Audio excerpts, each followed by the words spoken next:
In this video, we're going to be going through things that people waste their money on. Now, before you click away, this is not one of those videos scolding you about having a Netflix subscription. This is not one of those videos that scold you about buying coffee in the mornings. No, we're going to try and be a bit more sophisticated and a bit more specific. Now, for me, kind of money wasted in this context focuses really on the amount of money you spend and the overall utility or the overall happiness that it brings you, and making sure that they're in proportion with one another. It's not necessarily about living in a stingy fashion, it's about being really conscious about how you spend your money. I'm an accountant and former investment analyst, and these are some of the key things that I really try to avoid spending my money on. And make sure you stick around to the end, because I'll be giving my top tip and how you can apply it to your own personal circumstances. The first one is paying for things in installments. A good example here is something like car insurance. Generally, if you pay for an entire insurance policy up front, you'll get a pretty significant discount. Now, in my view, if you wanted to dip into your emergency fund in order to fork out for a cost like that, I think it's generally something that's worth doing. And the savings really vary. Some are maybe 5%, but they can be as high as 10, 15, even 20%. So I think if you're getting a return on that money that's being spent, it's something that's worth doing. Paying late fees. For me, this just comes down to organisation. Just keeping in your calendar a few days before when your credit card is due, when your mortgage is due, when all your bills are due, and just making sure that you've got all the money in all the right places and that you pay your bills on time. Now, this is obviously quite different to not being able to afford to pay your bills on time. That's a different video. Not comparison shopping. This for me links to the first point that we made. When you're going to be buying a high ticket item, it can be really tempting to just see the one you like, done deal, and go for that one. But I think you really have to be comparing these things. A good example of this is insurance policies. Insurance providers are quite happy to roll over from one year to the next to just take the money out of your account every year. And they're really banking on you not bothering, not noticing, and then not being proactive enough to go away and actually do some research. And so when you get those new quotes for the year,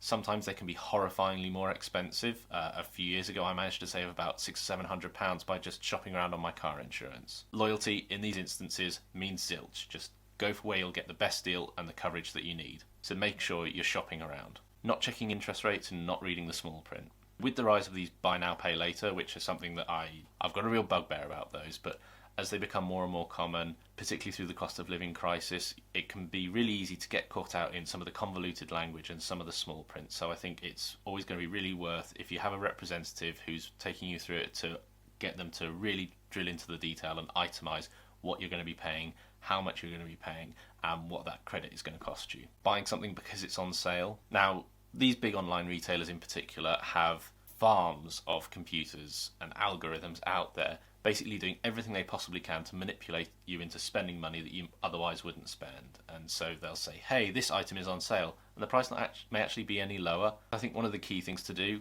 is, going back to our previous point, is comparing the price that it was on to the price it is now to see if it is actually cheaper.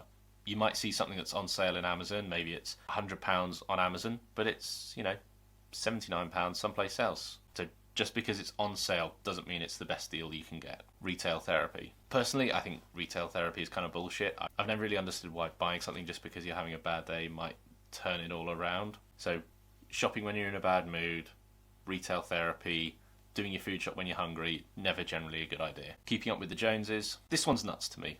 It's hard to keep up. Just because your neighbour gets a new car or a friend gets a new car, if you don't need a new car, why would you spend money on a new car? It can be a real potential drain on your finances, so generally I would try and avoid that as much as possible. Cigarettes. Again, another one that has never made much sense to me. I'm sympathetic to the fact that some people have addictive personalities, but bad for your wallet, bad for your health. Not worth it. Brand new tech. Now, is it me, or does it kind of feel as though every time a new whatever comes out, the gains seem to be so incremental, and yet you're still going to fork out like £1,000 or 1,500 quid or something like that? It's not to say you have to have a flip phone or any of that stuff, but do you really need the newest phone every single year? Skimping on health and hygiene habits. Toothbrush, toothpaste, cheap. Going to the dentist can be not cheap. Just staying on top of some of these small daily routine habits that maybe offset a potentially much larger bill down the road, going to be worth doing. Buying a new car. There was a study in the US that found that the average buyer spends about $31,000 on a new car, but as soon as they drive it off the forecourt, it loses $11,000. That is nuts. That is like the most expensive 20 feet of your life. So really evaluate if you need to buy items new and if there's actually any additional utility in buying new. Tax deductions you're missing out on. Now, this is something we talked about in a previous video. subscribe and link below. It's estimated that 20% of people who are eligible for tax reductions don't take them. So make sure you're getting qualified professional help. So I think the key takeaway here is generally having a no obligation discussion with a tax advisor or an accountant can be something that ultimately pays for itself. So make sure you're not one of those 20% of people. Certified used cars. A study found that vehicle owners, when it comes to new cars, will typically pay between $850 and $3,000 extra for a certified used pre-owned car. So the key thing is to look at the kind of car you're buying. If you're buying a McLaren, say, then pre-owned with a warranty, going to be a good plan. But if you're buying a Toyota that's a couple of years old, in my view, you don't necessarily need to buy a certified used. They're going to be super reliable anyway. Some insurances. Now, apologies for this being kind of non-specific, but this varies so much from country to country and company to company. But I think what you invariably find is that there are some kinds of insurance cover which will always be covered by something else. So a key one here is generally travel insurance. You can get that very often through your bank account, through your credit card, things like that. Often your car insurance will cover breakdown cover as well and legal protection. And so just really reading through the small print to see what's covered, because don't forget, if you get breakdown cover through your car insurance, you're already paying for it. It's not a charity. Investment fees. This is something we covered in our video about how to make your kids millionaires. Link is in the description below. One of the things we talked about there is that a small change in fees when you're investing over these very long time horizons for your kids can make monumental differences. So really paying attention, a difference between a 1% fee and a 2% fee might not sound like a lot, but when you're investing over a 40 or 50 year time horizon, it can be a gargantuan sum of money. So pay attention to those fees, not researching before buying. Now, this is kind of similar to one of the previous points that we made, but if you're going to be laying out a decent chunk of cash, at least make sure that when you're parting with your money, you're getting the thing that actually does what you want it to do. I fell foul of this. I wanted to buy this kind of wireless charging lamp and my phone didn't fit into it. So I just didn't read the description properly and I ended up having to return it. And so just make sure that the amount of research that you're doing is going to be in proportion to the amount of money that you're spending. If you're buying a car, then I would do a lot more research than if you're buying a new toothbrush. See what I mean? Spending too much money on your primary residence. Big houses come with big bills. Now, maybe you have lots of kids, maybe you have family members who live with you, maybe you're a caregiver for someone, but outside of those, do you really need to have a big house that comes with all those property taxes, maintenance costs, fuel costs, all those sorts of things? And don't skimp on regular vehicle maintenance. This is kind of similar to the one we've talked about, but if your car says on the little dashboard thing, hey, I need to be serviced, then just go and get it serviced. Maintenance.